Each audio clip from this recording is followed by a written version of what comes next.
What's up, BlueTube? It's your boy, the Blu-ray Bandit. Each of these packages is a haul from a local DVD/Blu-ray resale store, so the per title average is a little higher than what I typically like to spend on a title-by-title basis. But also keep in mind that each of these titles is not for resale. I'm buying it because I enjoy them, and I'm adding them to the collection. Let's get to it. Our first used Blu-ray store is Video News VN3 Inc. in Leesburg, Florida. I paid $21.40 for 7 titles. First title, this is Adrift, starring Shailene Woodley and Sam Claflin. I should also say that some of these titles, at least this one, came from their rental division at Video News. I had never been there before, but evidently they are one of the last remaining that I know of independent video rental stores. So they often take titles off the shelf and then resell them. This being one of them. You can see where they've blacked out the words digital code. They've also added a little Blu-ray sticker.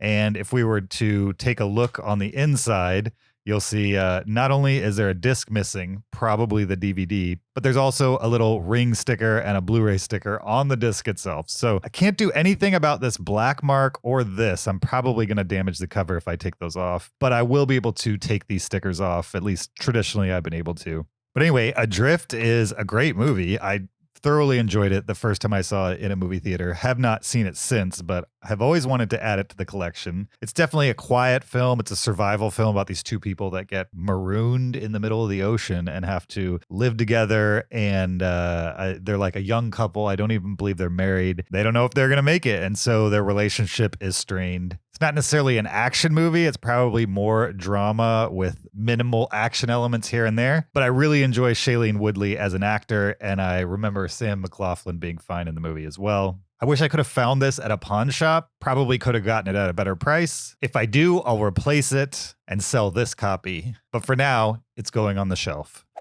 Next up is The Raid 2. I really loved The Raid, and I've only seen The Raid 2 once. That's not to say I disliked The Raid 2. I have fond memories of it. I just remember it being a lot longer and a little, taxing in its presentation of the action. I think just because there's just no, breaths in the film.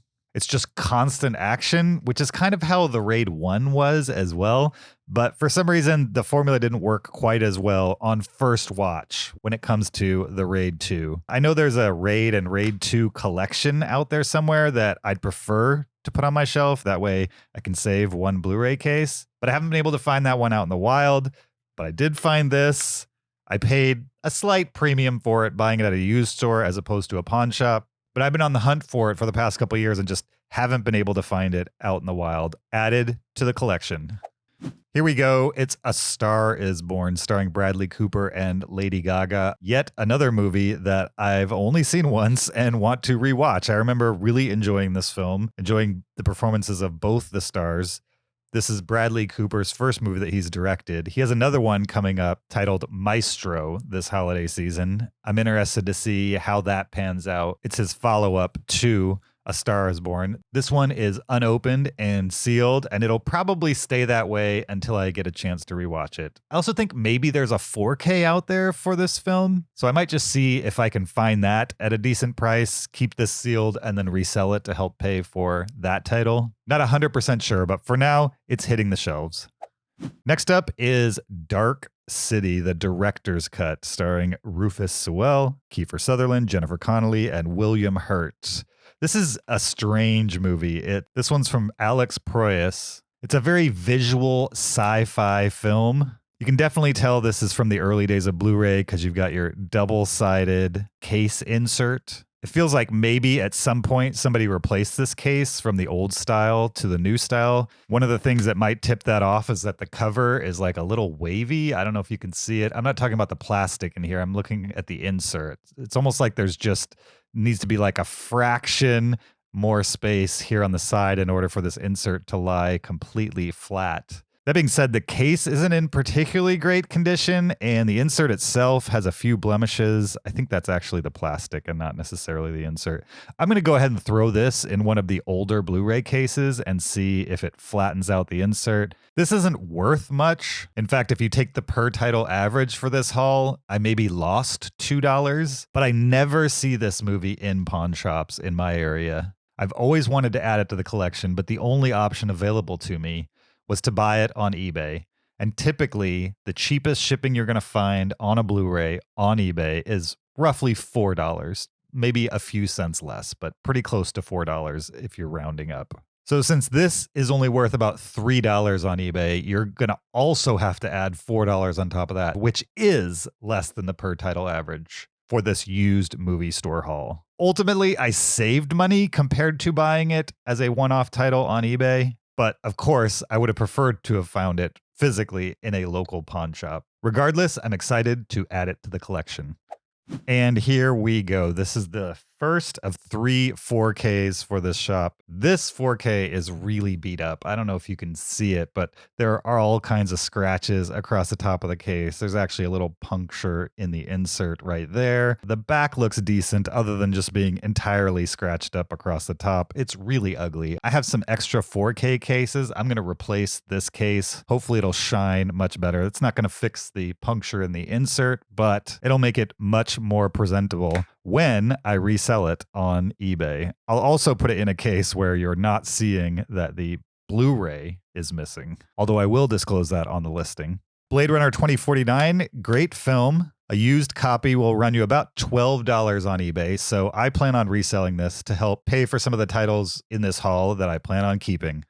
Last Night in Soho, a film by Edgar Wright, the director of Baby Driver. Is Baby Driver Edgar Wright's most popular film? Is that the one people think of when they think of Edgar Wright? I mean, I like Baby Driver, but Shaun of the Dead and Hot Fuzz, those don't get the cover for some reason. I don't know. Maybe Baby Driver is just more recent. Even Scott Pilgrim seems to have its own cult followers, but I'm not sure Baby Driver has really not necessarily stood the test of time. It's just, I don't think when people hear the name Edgar Wright, if they even know that name, they're immediately thinking Baby Driver. I don't know. As far as Edgar Wright goes, this is probably one of my least favorite films from him. Not that I dislike it, I just didn't think there was much special about it. It stars Thomasin McKenzie and Anya Taylor-Joy. It's kind of a mystery thriller. I don't know. It's a weird movie, like a psychological thriller. Again, since all of these came from the rental stores, none of these have the actual Blu-ray. That's okay. I'm just after the 4K. The only reason I bought this is because I'd like to own all of the Edgar Wright films, and that includes even ones that I'm not even that excited about. And that is exactly where I'd put Last Night in Soho. And finally, we've got The Cabin in the Woods, which is wicked, twisted fun. This one comes with slipcover. A fun horror movie with a sci-fi tinge to it. Not very scary. If you just like to dip your toes into the horror world, then this is definitely one of the titles you should check out. Also, this one is still sealed and unopened. So I'm going to add it to my shelf for right now. If I happen to find a used copy, maybe in a pawn shop or an eBay lot, then I will swap it out with this one and resell it for about $15 on eBay. Next retail shop. This was a CD warehouse. There are 2 receipts here because I made one purchase and then, like a silly Billy, I stayed in the store and looked around more and found more titles to waste my money on. This first receipt, $34.94. Second receipt, $21.19. Total for both receipts, $56.13 for 8 titles. First up, The Last Duel, starring Matt Damon, Adam Driver, Jodie Comer, and Ben Affleck. This is a Ridley Scott movie and one that I quite enjoyed. It's certainly set in the medieval times on some level. I don't remember the exact time period, but it's a story that's told from like 3 perspectives. Movie from 2021. You can see at this retail shop, they actually kept their discs behind the counter. And as you bought them, they would go hunt down the disc. They had a very efficient system for hunting down the discs. It took no time at all. And the prices are inside the case. These actually come off very easy, like I was super impressed by their effort to make stickers that just kind of peel right off with no issue whatsoever. I love it when retailers pay attention to those kinds of things. And that's definitely the case for this CD warehouse. They know that the only people walking in there are collectors, and they're going to care about sticker residue. Last Duel, great movie. If you haven't seen it, you should definitely check it out, especially if you like Ridley Scott films. This is an example of a recent one worth adding to your collection. Westside Story. This is not the original Westside Story. This is the Steven Spielberg directed Westside Story from about a year ago or so. Longtime viewers of the channel know I have a collection of Steven Spielberg titles. At one point, it was every title from his filmography, but I've fallen a little behind, and this is one of the 2 titles that I'm missing. I was missing this and The Fabelmans. I'm still missing The Fabelmans, and I'm pretty sure there's a 4K of Westside Story out there that I still need to upgrade this copy to. But yeah, Steven Spielberg took a stab at the original classic, and it was decent. I'm not a huge fan of musicals in general. This squarely falls in that category. It was fine. I don't really have an issue with the movie. I understand why he did it. He's old. He likes West Side Story. He readapted it. All right. And it was fine.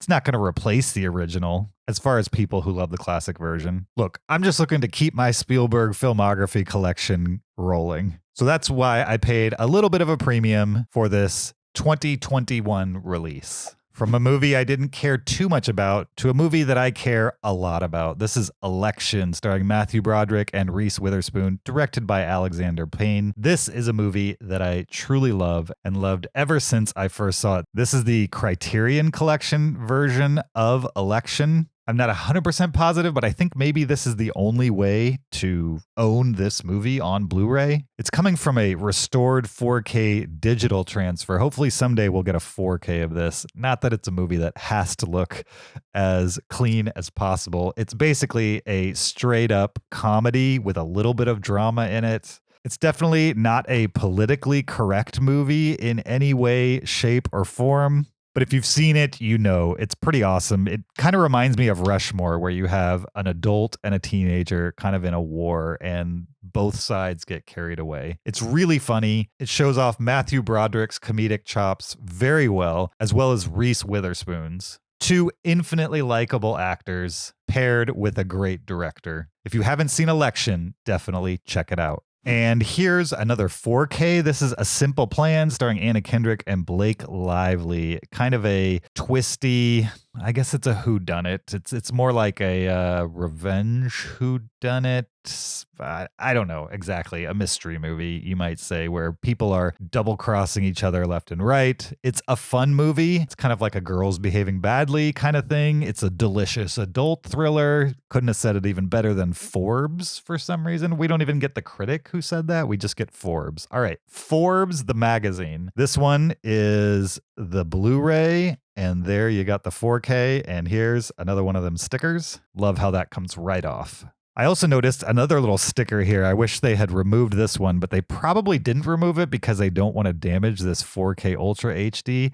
But I just can't live with these little, security seal stickers on there. So hopefully it doesn't damage the 4K, but let's watch together and see if it does. Is it going to pull up the 4K? And there we go. It absolutely did damage the little 4K UHD logo. It doesn't really bother me too much because 99.9999999999999% of its life is going to be spent on the shelf like this. So who's ever going to see that the 4K logo has a little bit of damage?